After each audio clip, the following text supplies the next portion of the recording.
ஒழுங்குபடுத்தும் இந்த பிரேரணை ஒழுங்குபடுத்தும் பிரேரணையிலே உரையாற்றுவதற்கான சந்தர்ப்பத்தை தந்ததற்காக நன்றி. கௌரவ தலைமை தாங்கும் உறுப்பினர் அவர்களே, எனது நேரத்தை வீணடிக்க வேண்டாம். எனது நேரம், நான் இப்பொழுது ஆரம்பிக்கின்ற நேரம் 2:41. எனக்குரிய நேரத்தை நீங்கள் தர வேண்டும். எனக்குரிய நேரத்தை நீங்கள் குழப்ப வேண்டாம் என்று இந்த இடத்திலே தயவாய் கேட்டுக்கொள்ள விரும்புகின்றேன்.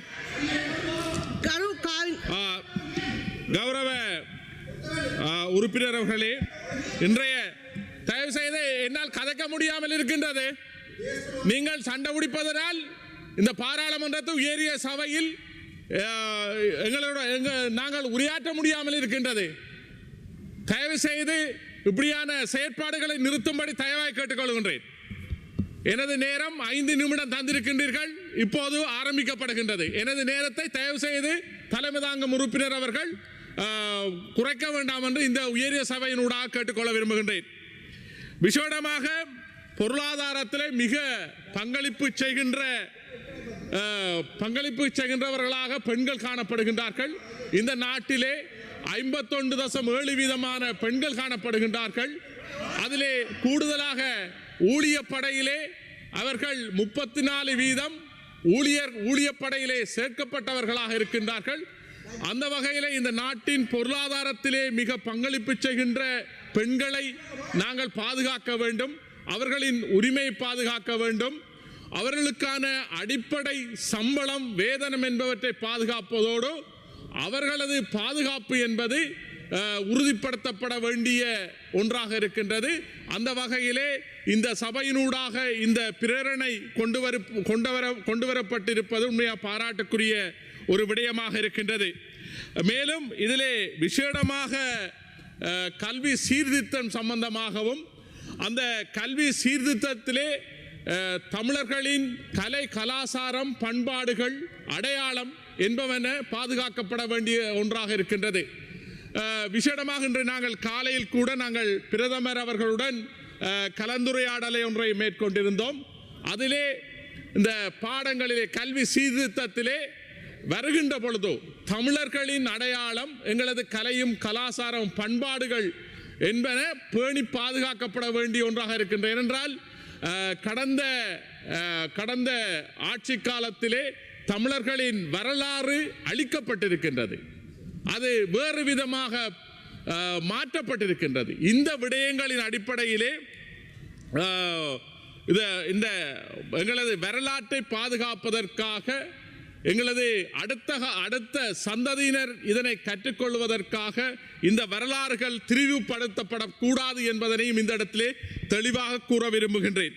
அதன் அடிப்படையில் தான் இந்த கலந்துரையாடலும் மேற்கொள்ளப்பட்டது. அடுத்ததாக ஊழியர்கள் என்கின்ற பொழுது விசேடமாக இதிலே குறிப்பாக உள்ளூராட்சி மன்ற அதிகார சபைகளுக்கு இல்லை நான் ஆரம்பிக்கப்படுகின்ற பொழுது ஒரு நிமிடம் தான் கதைத்திருக்கின்றேன்.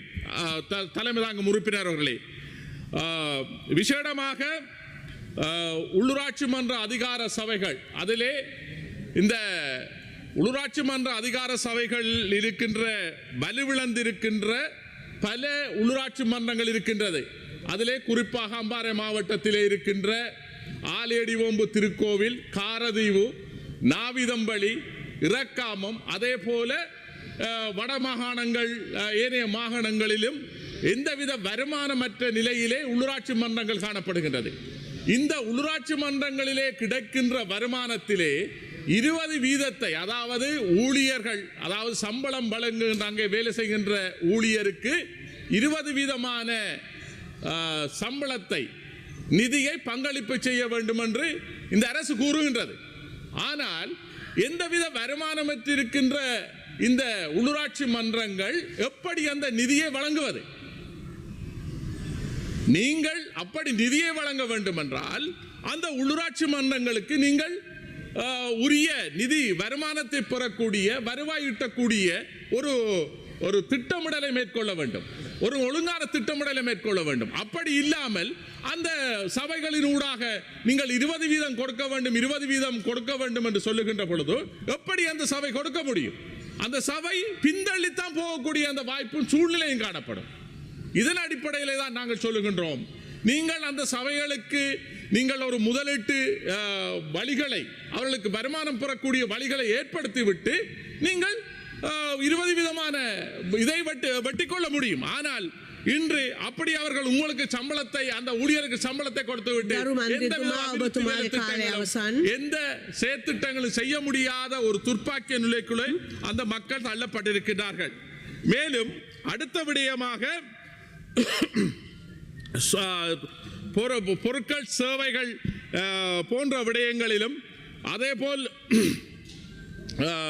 ஊழியர்கள், ஓட்டோ சாரதிகள் மற்றும் விவசாயிகள், மீனவர்கள், ஏனைய ஊழியர்களுக்கான அடிப்படை சம்பளத்திலே அவர்களுக்கான அந்த சரியான சம்பளத்தை நிர்ணயிப்பதோடு விசேடமாக அவர்களுக்கான அந்த ஓய்வூதியத்தை நீங்கள் ஏற்படுத்தி கொடுக்க வேண்டும்.